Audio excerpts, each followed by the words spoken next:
सब।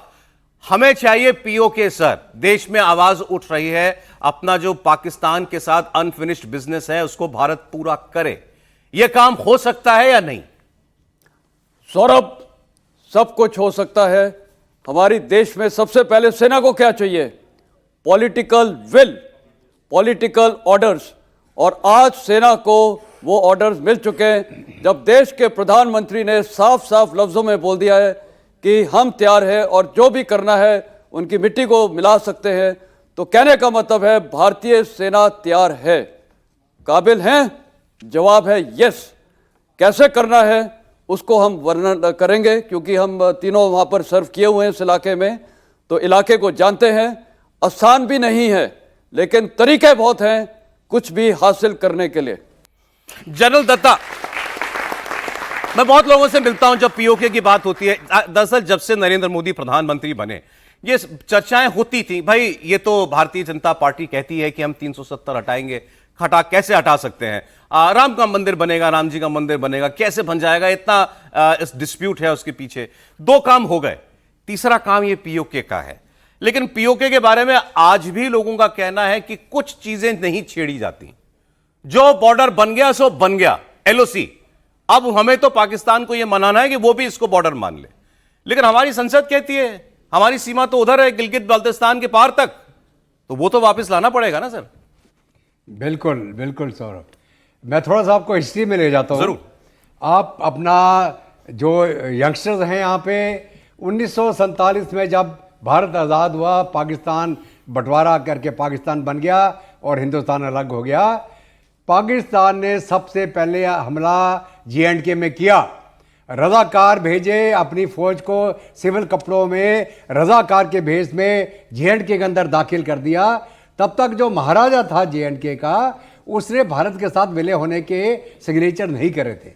जब उसको पता चला कि पाकिस्तानी तो हमला करके अंदर आ गए हैं और J&K का वजूद खत्म हो जाएगा, तो उसने तुरंत भारत के साथ विलय होने के लिए सिग्नेचर कर दिया।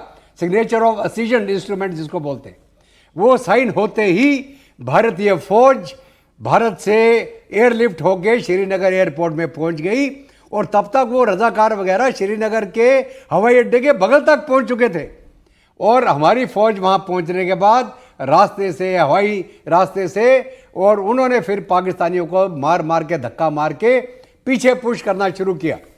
और जब हम बिल्कुल उनको पुश करते करते करते, जो अभी आप सीज फायर लाइन की बात करते हैं, एलओसी की बात करते हैं, यहाँ तक जब हम उनको ले आए, तो हमारे तब के प्रधानमंत्री खुद चले गए कहाँ पर? यूनाइटेड नेशन में सीज फायर मांगने के लिए।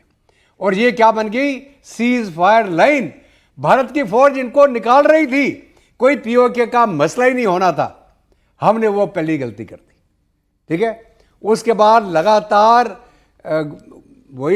हमारी गवर्नमेंटें चेंज होती रही, नैरेटिव चेंज होता रहा, और वो सीज फायर लाइन 1971 तक सीज फायर लाइन रही। जब 1971 में हमने पाकिस्तान के दो टुकड़े कर दिए, बांग्लादेश बन गया और 93,500 PW हमारे कब्जे में आ गए, तो तब आप ये मान के चलें कि 93,500 PW भारत के पास, पाकिस्तान के हर एक फैमिली का एक मेंबर हमारे कब्जे में।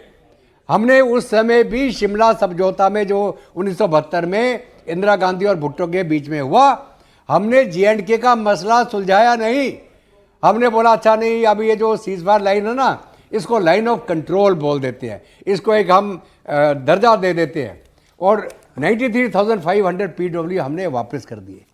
और हमने जो 13,000 वर्ग किलोमीटर जमीन थी वो भी वापस कर दी शिमला समझौता में, ठीक है। तो भारत की जो जीत हुई थी कहाँ? बांग्लादेश बनाने में, वो जीत हमने यहाँ पे नकारा कर दी।